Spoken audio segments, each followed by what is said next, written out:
अब जैसे हम अज्ञानता के कारण इन अनाड़ियों के पास जाते थे, ये क्या क्या साधना बताते थे।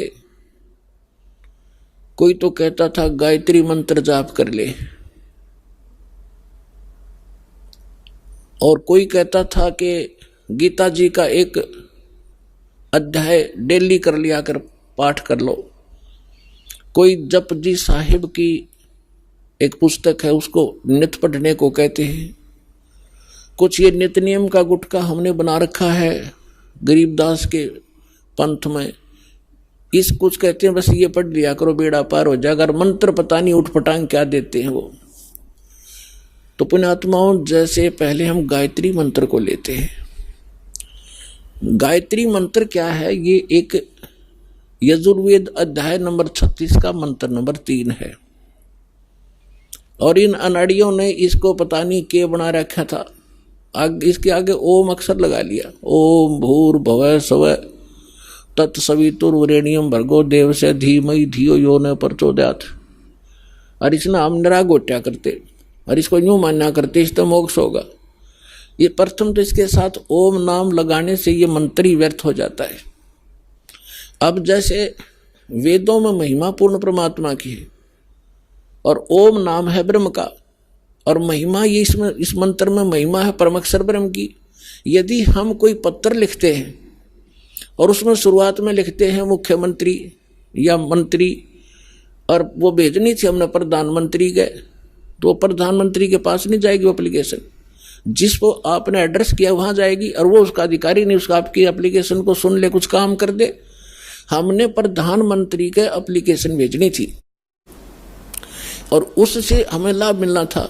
एड्रेस कर दिया उस मंत्री के या मुख्यमंत्री के, तो होगी व्यर्थ। तो ये ओम नाम इसके साथ लगाकर इसका और काम बिगाड़ लिया इन्होंने।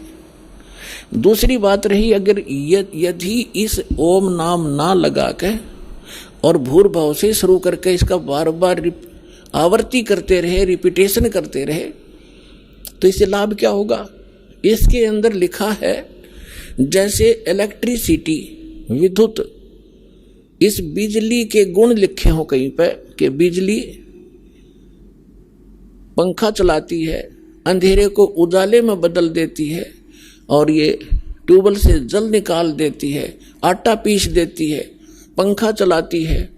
तो इसके गुण लिखे हैं ये। इसको चाहे श्लोक बना लो, इसकी चाहे कविता बना लो, चाहे इसका कोई भजन शब्द बनाकर ढोलक पीट के गा लो, चाहे सारंगी ठागा हारमोनियम बांध के गा लो, वो गुण चाहे वैसे बता लो कि बिजली पंखा चलाती है, बिजली अंधेरे को उजाले में बदल देती है, ट्यूबवेल से जल निकाल कर सिंचाई कर देती है, और बिजली आटा पीस देती है, पशुओं का चारा काट देती है। तो ये गुण तो उसके अंदर विद्यमान है।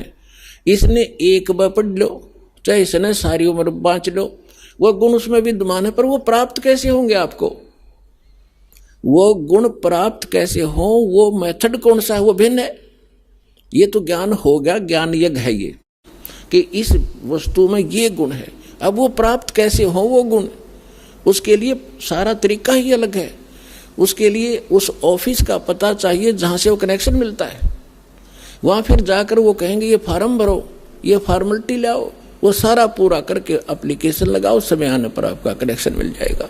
तो जो गुण गाया करते थे आप उस बिजली के, अब आपको वो प्राप्त होने शुरू हो गए। फिर गाओ चाहे मत गाओ, वो गुण आपके शुरू हो गए।